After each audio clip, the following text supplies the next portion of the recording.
talk about sexual harassment and violence. What is sexual harassment?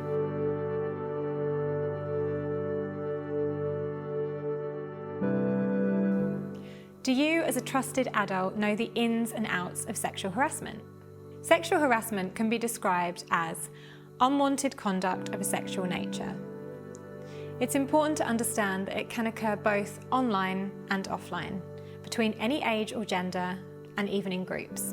Online harassment, specifically in children or young people, can stem from the littlest of things, whether it's innocent messaging in chat rooms or interacting on social media. From there, it has the power to develop into a potentially uncontrollable situation. Sending or sharing sexually explicit images or videos, taking part in sexual activities via a webcam or a smartphone, or being forced into sexting are all examples of online sexual harassment. According to the Department for Education, sexual harassment can also include sexual or lewd comments, sexual name-calling, sexual jokes, and unwanted physical behaviour. For example, purposely brushing up against someone in a sexual way. Please, please, please be aware that these actions can be carried out by anyone, whether it's people that they're familiar with, maybe a friend or even a relative, or someone that they do not know in real life. There really is no filter. Challenging behaviours between children or adults should not be dismissed, whether it's banter or a private joke between friends. It often creates a hostile environment in which a child's dignity can be violated, making them feel intimidated or humiliated. What is sexual violence?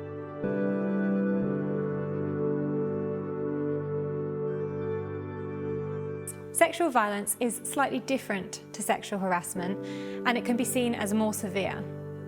It's split into 3 areas according to the Sexual Offences Act of 2003. These are rape, assault by penetration, and sexual assault, which is identified as non-consensual touching. In 2017, the DFE uncovered shocking statistics which showed that 64% of girls aged 13 to 21 had experienced sexual harassment or sexual violence at school in the past year.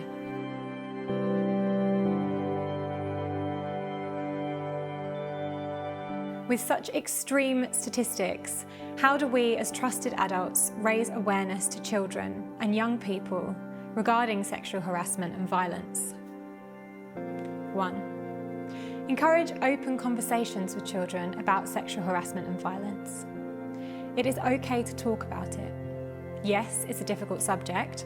However, they need to understand what it is and how potentially dangerous it can be. 2. Make children aware that sexual harassment and violence of any kind is not acceptable and will not be tolerated. Explain that both are criminal offences. Therefore, sexual activity that is not consensual and under the legal age requirement should be reported immediately. 3. Stress that children under the age of 13 can never consent to any sexual activity until the age of 16. Even at the age of 16, consent can be withdrawn at any time. It is crucial that children are aware of this. For peace of mind, be aware that schools and colleges do have statutory duty to safeguard and promote the welfare of children. All educational institutions must follow the Keeping Children Safe in Education and Working Together to Safeguard Children guidance.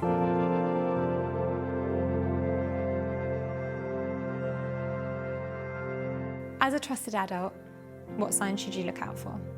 It may be difficult to distinguish if a child has been involved in sexual harassment or violence, particularly as the effects can be both short-term and long-term. Even more so if it's happening online. If a child has experienced sexual violence, they may show physical symptoms such as soreness, pregnancy, or even a sexually transmitted infection. There may be drastic changes in their behaviour, including being withdrawn, having nightmares, obsessive behaviour, wetting the bed, or feeling depressed. They may show signs of sexual promiscuity. You may hear them using sexual language or know information that you may not expect them to at their age. Sexual interests may arise towards adults or children of very different ages to their own. They might show forceful or aggressive behaviour or begin with compulsive habits, such as their eating habits changing. Maybe their behaviour is affecting their progress and achievements in school. They might spend more time or a lot less time online than usual, whether it's texting, gaming, or using social media accounts.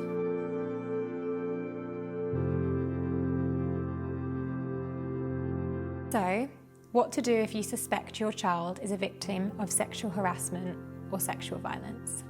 Any instances of sexual assault or violence should be reported to the police immediately. Do not confront the alleged abuser. Reassure the child that you believe them and that their statements are being taken seriously and that they will be kept safe from harm.